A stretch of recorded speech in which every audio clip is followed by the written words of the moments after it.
I think I see somebody on the line. Is he? All right, Dennis Leary back on the program. He's got a book out, Why We Suck, a feel-good guide to staying fat, loud, lazy, and stupid. Yeah, but more importantly, what's going on with Kate Hudson? She stalked a guy earlier in her life. When did she say this?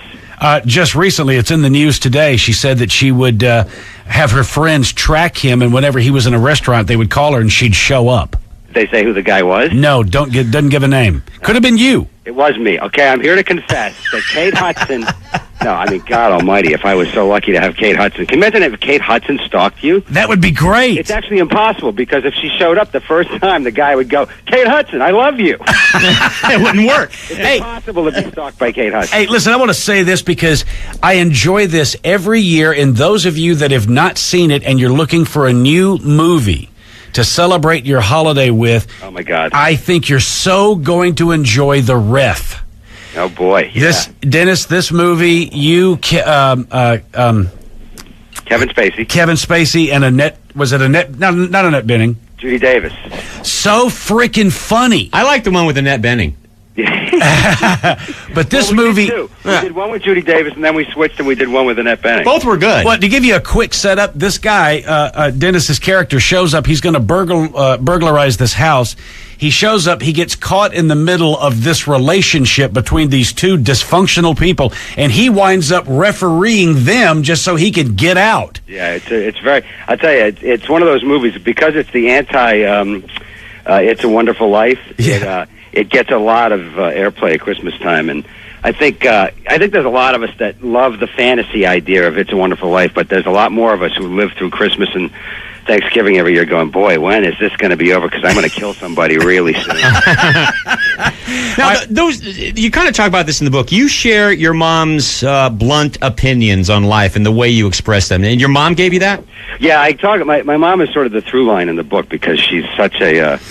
She's a very common-sense woman who raised a ton of kids after she came here from Ireland. So I kind of used her. You know, it's funny. I started writing the book, and in the book I make fun of Dr. Phil, and I'm using my celebrity, BS doctorate from my alma mater to make me into a doctor. But by the end of the book, in the last chapter, I call my mom, and she's actually watching Dr. Phil and uses Dr. Phil as a touchstone to explain, what's wrong with America and what's wrong with kids today. And, it's that whole, I don't know about you guys. When I was growing up, we didn't, when you got a trophy, it was because you won. Right. Right. And what you learned by winning was that losing sucks, And now every kid gets a trophy, and, it's okay to have, a surrogate mom have kids for you because you don't want to gain weight. And, it's all this insanity that goes on with raising kids.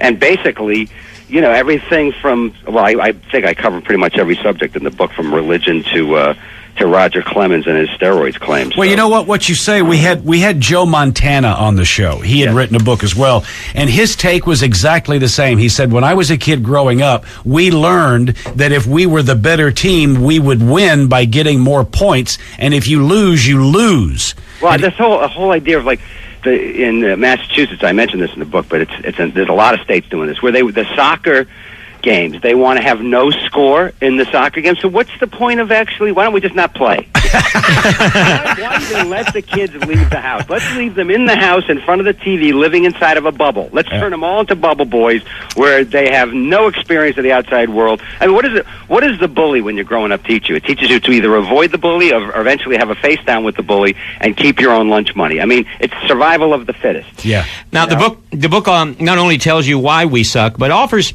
helpful opinions and easy tips to help us all suck a little less. Yeah, hopefully. I mean, I talk about how we are the biggest and the baddest and the best and the brightest in terms of options out there. This is the greatest country on the planet, but boy, we got some little extras we need to learn. I mean, I look at when they were running for president, all the politicians dealing with these issues. I don't know about you guys. Some of them, you just go, who actually cares about this?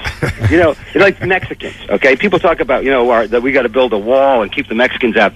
I don't know about you guys. I got no problem with the Mexicans, okay? They got good food. They're Catholic for the most part. They actually want to marry each other and then come here and work really hard. Right. Okay? Right. Where is the problem in that equation?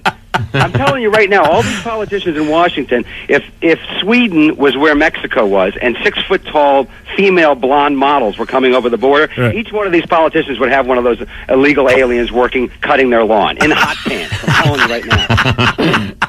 You know, right? There's certain blessings I think we need to count and figure into the equation. You know? Dennis, speaking of career, this is really kind of interesting in that you've had the award-winning stand-up career, you've had the very successful movie career, the very successful television career, the well-received book. You're a producer, you're a writer, and you're relatively young. What section of career is out there that you're aspiring to? Really, honestly, where do you want to go with this? Okay, I want to be the Secretary of State. Is that too much to ask? Listen, I have things in common with the president. Hillary doesn't smoke. I do, okay? He and I can sit in there in the Oval Office, and when there's a crisis, we'll just smoke Newports or whatever he wants to smoke.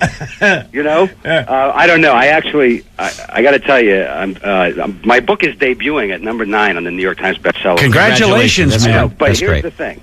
You know, I say in the book, in the intro, I think that, you know, it's shaped like a book, and it makes a great coaster. And I mean that in the best possible way. You know, comedians, I did sit down and write the book, but, you know, my wife is an actual, like, writer, a real writer. She's a novelist.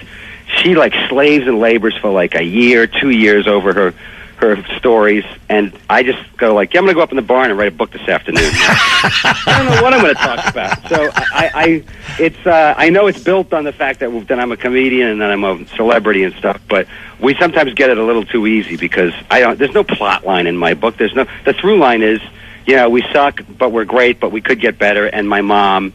But, you know, I wanted to write about Roger Clemens. I wrote about Roger Clemens. I mean, basically, I told my publisher, whatever I write about, I'm writing a chapter about how dogs don't suck and cats do. I bet it's great. I'm actually, Dennis, this is how far I'm going to go. I'm actually going to read this. Oh my God! You're actually going to read the book? Yeah, I am.